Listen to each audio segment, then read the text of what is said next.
This video, taken Sunday, shows Taliban fighters inside Afghanistan's presidential palace. It came as the group took control of Kabul, the Afghan capital, and followed the Taliban's swift seizure of most of the country. It's an outcome U.S. intelligence officials estimated could happen 6 months after the U.S. finished withdrawing its troops from the country. Instead, it took just over a week. Of the presidential palace. The truth is, this did unfold more quickly than we had anticipated. So how did Afghanistan get here? It's a years-long story, but let's look at the 9 days leading up to Kabul's capture, the ones that sealed the Taliban's takeover. On August 6th, after months of expansion throughout Afghanistan's countryside, the Taliban seized the capital of a province along the Iranian and Pakistani borders. It was the first of the country's 34 provincial capitals to fall, an indication of what was to come. Afghanistan is now at a dangerous turning point. Ahead lies either a genuine peace negotiation or a tragically intertwined set of crises. The seizure of the city happened quickly, and a resident told the Wall Street Journal at the time it had been taken without much of a fight. In the neighboring Helmand province, Afghan and U.S. airstrikes sought to blunt the Taliban's advances and hold control over key cities. But the Taliban's takeover continued. It claimed 4 more provincial capitals over the next 2 days.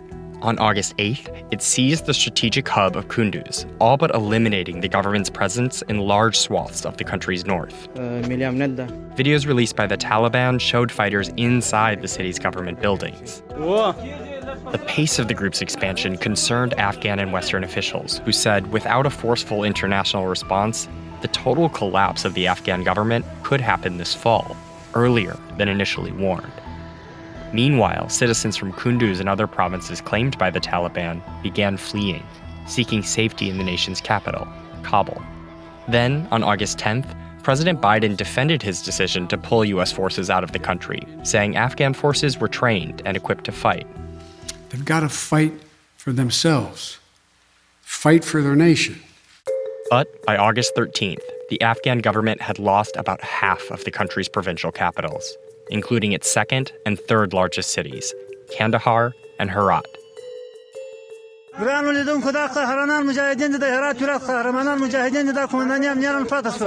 After 20 years of war, much of what the U.S. sought to accomplish in Afghanistan crumbled in just 1 week, and many of the cities were taken without a fight, with Afghan soldiers surrendering to the Taliban, taking advantage of the group's promises of amnesty. Focus then turned to Kabul as the U.S. began deploying thousands of troops to the city for a diplomatic evacuation.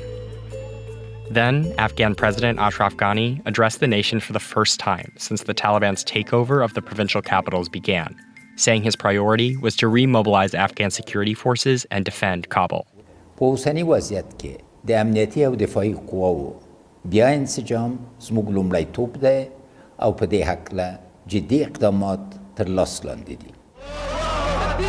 the next day, on August 15th, Taliban fighters seized Kabul and President Ghani fled abroad, leaving the government in collapse.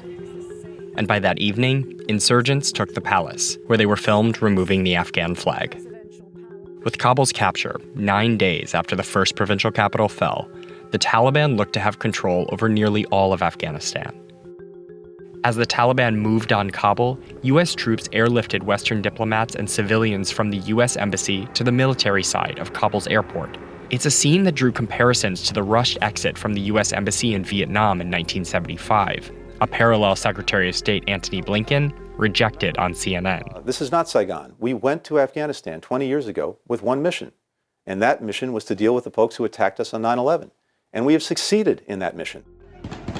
By the next day, thousands of Afghans flocked to Kabul's international airport looking to escape. The airport then became the center of the chaos in the capital as people were seen clinging to a U.S. Air Force plane leaving the city, and Taliban gunmen roamed the streets outside. At least 8 Afghans were killed on Monday at the airport. Amid the violence, President Biden addressed the U.S., again defending his decision to pull U.S. troops out of Afghanistan. If anything, the developments of the past week reinforced that ending U.S. military involvement in Afghanistan now was the right decision. For now, however, Biden has authorized a temporary deployment of troops to the country to secure the airport and help Afghan allies evacuate. The Taliban, meanwhile, saw the first challenge to its rule, as hundreds of Afghans staged a protest. Fighters dispersed the crowds with gunfire.